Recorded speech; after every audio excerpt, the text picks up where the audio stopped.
So you want 10,000 subscribers? Well, so did I, and I got them, and here's how. If you don't have these 3 things on lock, you might as well just click out now and not listen to the rest of the video. People are clicking out and YouTube is not serving your content. Oh, this ain't it? You're not gonna see that on her channel. That's why her vlogs have blown up. Why should you trust me and my advice? I have been on YouTube for 5 years. I have been a part of YouTube boot camps. I have paid some of your favorite lifestyle YouTubers for consultations. I've listened to every podcast there is on the topic. I have worked alongside Shelby Church, who has over 1 million subscribers. I have worked as the social media manager for the Skinny Confidential podcast, working directly with Lauren Bostic and Michael Bostic on their social media and their YouTube channel. And I am currently standing right here, right now at 11,000 subscribers. I have watched all of the videos that there is to watch, and let me tell you, there's some secrets no one's telling you about, so let's just dive right in. Guaranteed or your money back. Just kidding. This is free. We are going to start with the basics that I'm sure you've heard of before, but these are truly the absolute most important 3 things to a successful YouTube channel. If you don't have these 3 things on lock, you might as well just click out now and not listen to the rest of the video. And that is the 3 T's: title, topic, and thumbnail. Not only does each of those things need to be absolutely on point, and we will dive into what that means, but they need to work together as a package for both the person, the consumer on the other end that's going to click on the video and understand exactly what it's about, but even more importantly, for the app YouTube to understand what the hell this video is about, who would want to watch it, who do we serve it to. If it is super unclear with all of those 3 things that I just mentioned, the app is not going to know what to do with your video, and it's just going to be in no man's land. If no one cares about the topic of your video, like I'm going to get my nails done with my mom, no one's going to click on it. So I would argue the topic and the content is even more important somehow than the title and the thumbnail. You have to make sure that whatever you're talking about is actually of interest to people that are interested in that niche, or it's something crazy and shocking and clickable, or that you are answering someone's question. In this video, I am answering someone's question and playing on their emotions of how the hell do I get 10,000 subscribers on YouTube? I know exactly who's gonna click this type of video, and so does the YouTube algorithm. I want you to do a little test. I want you to watch yourself as you're browsing on YouTube in the next couple of days. And whenever you click on a video, ask yourself why you clicked on it. A lot of the times I'll realize like, oh, the thumbnail really caught my eye, or this title told me exactly what I was gonna learn from the video and made me wanna click instantly. Or this title said 5 ways to XYZ, and I immediately felt like this would be a short and concise video with 5 tips, and I knew what I was getting out of it. So really ask yourself what makes you click, and you'll start to understand just how important a thumbnail is. Now, you don't want to write the same thing in your title and your thumbnail. They kind of complement each other. You don't need to write the same exact thing in your thumbnail. You want to play on people's emotions. You want to say, oh my God, that was crazy, or 5 best tips, but then the title elaborates on 5 best tips for XYZ. So it's just something to think about. You really want to have it be a full package for someone to fully understand what the video is about and also catch their eye. So now let's get into the nitty-gritty pro tips on title, topic, thumbnail. You're going to download Vid IQ. And once you have that installed, you will be able to see when you're scrolling through videos within your niche which videos did really well in terms of they have way more views than subscribers, because that means that those videos were really pushed out through the algorithm and clearly reached a way wider audience than just their current subscriber base. For this type of video that I'm making now, I've seen a lot of new title structuring of, if I were just starting a YouTube channel in 2024, I would do this. And I've seen so many people take that structure and run with it, and their videos have done so well. So how can you not emulate exactly what someone else is doing, but almost study the YouTube culture and what titles are really doing well, and then take it a step further to make it around your niche and even maybe more niche down. If I were starting a YouTube channel at 25 years old with a 9-to-5 job, here's what I do. Now that's probably too long, but you get the point. Also study the thumbnails. If I am making a video on this new wellness trend, mouth taping, I'm gonna go find which videos on mouth taping have way more views than subscribers and study the shit out of that thumbnail. And I'm gonna analyze it. I'm gonna say, is it the colors? Did it really pop? Is it what the text was on the thumbnail? What made me click? And how can I use that strategy for my own channel? What's gonna make your videos unique is the content. I'm not stealing these tips from another video and repurposing it for mine. I'm trying to give my tips that I've learned through doing this for 5 years, through working with YouTubers, through all of the coaching sessions I've invested in. So don't worry as much about having the most original thumbnail or most original title. I would really lean into YouTube culture and analyze the videos that are already doing well. Which leads me into my next tip, which is, let's call it authenticity. You want to make sure that when you're taking this inspo, whether it's a thumbnail inspiration or a title or whatever, that you are infusing you into it. What's going to make me click subscribe is I want to see more of this person. I loved the production value. I loved their personality. They made such a mundane topic so easily digestible or so funny and entertaining to watch about. Me clicking the subscribe button comes down to feeling like I am watching just a new personality, a new person that I've never seen before, not a carbon copy of Mr. Beast.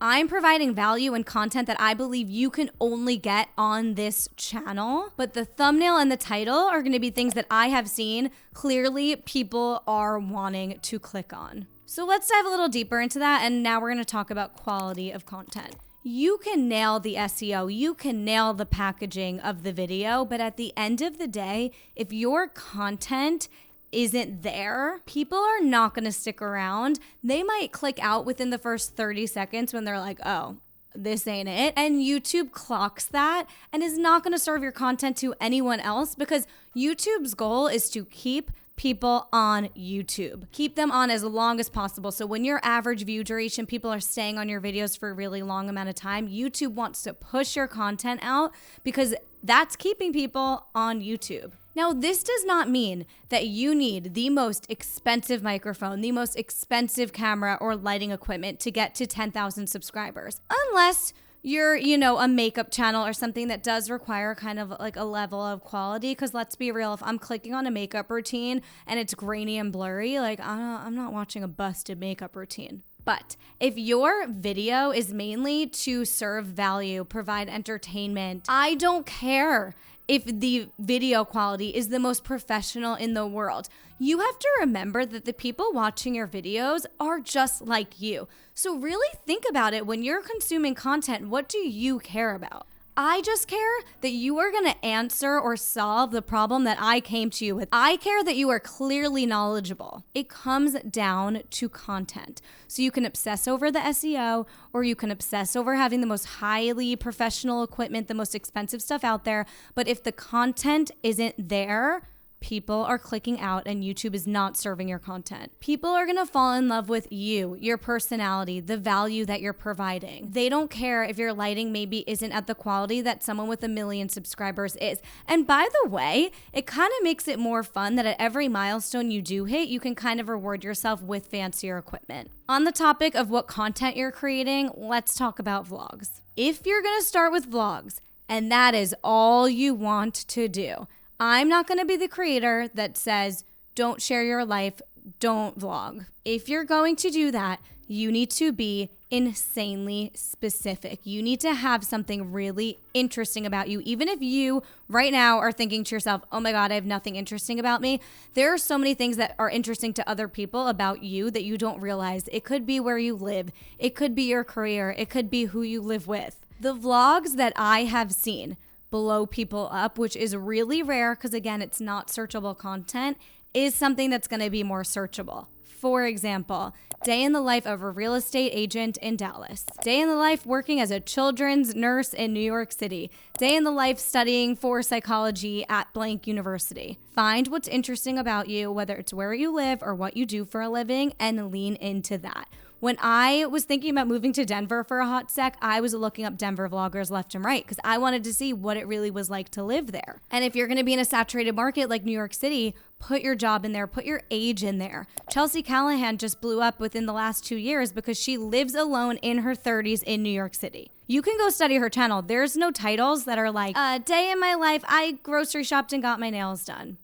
You're not going to see that on her channel. That's why her vlogs have blown up. Now, what is my true take on getting to 10,000 subscribers? Should you vlog? Should you not?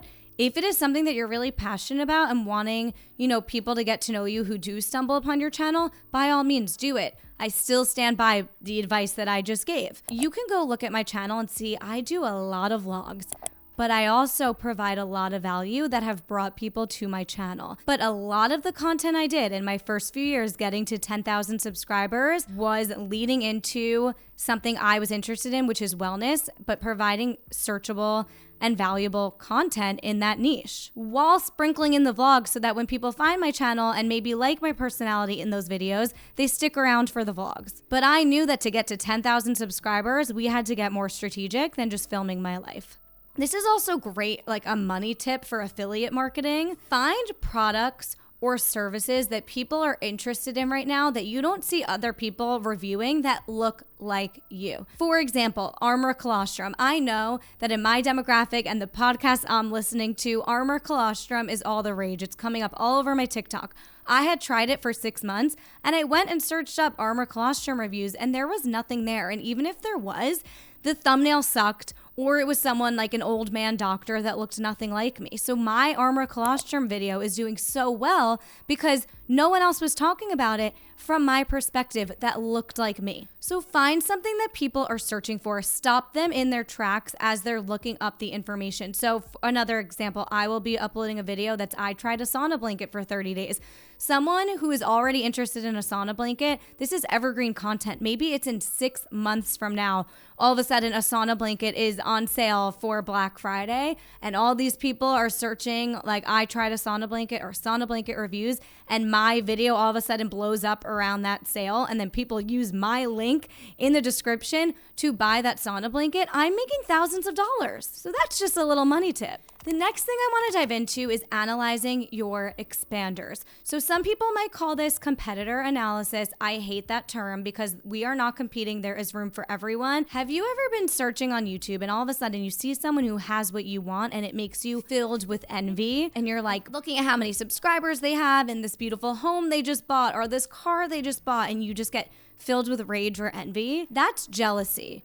That's competitiveness. What I have done, which is off the work of Lacey Phillips, she is a manifestation neural pathway coach, separate video, but she talks about expanders. And I'm going to read you exactly what she says. An expander is a person that you identify with that's already been where you are now and has gone on to become successful in, owns, or embodies what you want. May it be a job, relationship, house, success, friendships, relationship with self. So the idea of this is, instead of thinking of them as competitors or being jealous, think of them as they're showing me it's possible. They're expanding my mind to realize more possibilities in this life. So what I do is probably about once a year when I have a YouTube strategy session with myself, which could be, again, a whole other video. Comment down below if you want to see my entire worksheet. I'll show you a glimpse of just the expander analysis section right now, but I can do a separate video on how to have your own YouTube strategy session. I go to a coffee shop, I make it a whole thing. So I chose no more than 5 expanders on YouTube. They are all people who started with 0 following, aka where I was, and are now where I would love to be it financially, subscriber count, career-wise, all of it. Then I study their content, I analyze their content,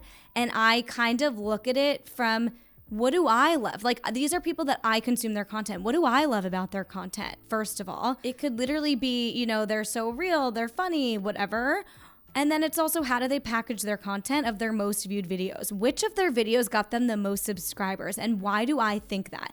Whether it be the content itself, but also people had to click on it. So what about the thumbnail and the title and all of that? And what about the topics they were talking about? And when did they niche down? And analyzing everything and then coming up with my key takeaways from all of it, it really helps. So I think to get to your first 10,000 subscribers, exercises like that are gonna mean so much more and be so much more useful than what camera you're gonna buy. On this note, I wasn't even planning on talking about this in this video, but before I did my expander analysis, I went into this brainstorm session saying, what is my why? Because I needed something to really drive me. People underestimate how hard it is to get your first 1,000 subscribers, let alone your first 10,000 subscribers.